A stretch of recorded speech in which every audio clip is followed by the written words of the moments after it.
A circular economy is this new concept, but in fact, it's an old practice in many societies, is the ability to mobilize local resources, local assets, local capacities. So they're part of the production cycle, but also any waste that is being created is to be recycled, upcycled, reshared for the least damage on the environment. But also the consumption is part of the creation of a value chain and a financial flow within the community that allow higher autonomy and sustainable development that ensure the highest inclusion of the different actors within a locality.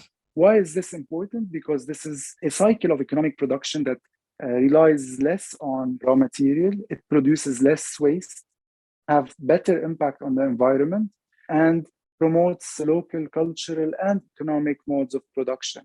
So when we think of a circular economy, we think more of individuals, groups, private sectors producing local products that are sourced locally, designed locally, and manufactured locally, which could have a high possibility of being reused, recycled, and in return having less waste being dumped on this earth.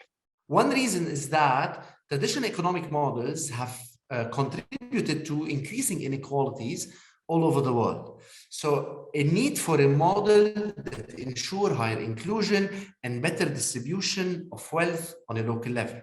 A second reason is how economies, at least for the last decade, have been, or economic stakeholders have been contributing significantly to climate change problems, environmental problems. So a circular economy is another approach to minimize waste, but also negative environmental impact, and make sure that any local waste that is being produced is reintegrated into the economic cycle. And if we think of the COVID-19 pandemic and how it disrupted the global value chains, thinking of how can local economies be resilient?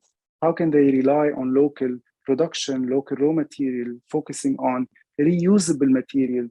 And how can they empower or promote local communities to produce, promote more sustainable material, and most importantly, providing incentives for these producers to think of or consider sustainable production.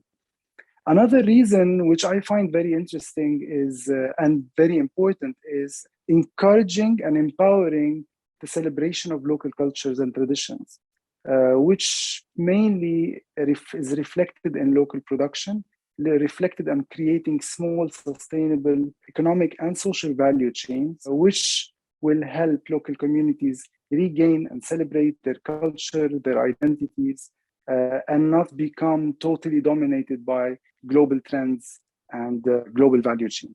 In order to promote and incentivize local societies to develop and grow and sustain local economies, one major requirement is having international frameworks and national policies, legislations that protect, incentivize, and promote local circular economic models. A second important requirement is that we need to create ecosystems that are in favor of local actors to find interest and incentive in producing locally with the most sustainable and least damaging way to the environment, and allowing a local autonomous economic models. Third, at the level of individual, first, it's an issue of personal consciousness, but also creating collaborative platforms on a local level, collaborative cooperatives, social enterprises, other local forms of organization where people can come together and work together to embody, to integrate some of those practices that protect the environment, allow local economic development, but also include the different local stakeholders in practices that reduce the damage on environment.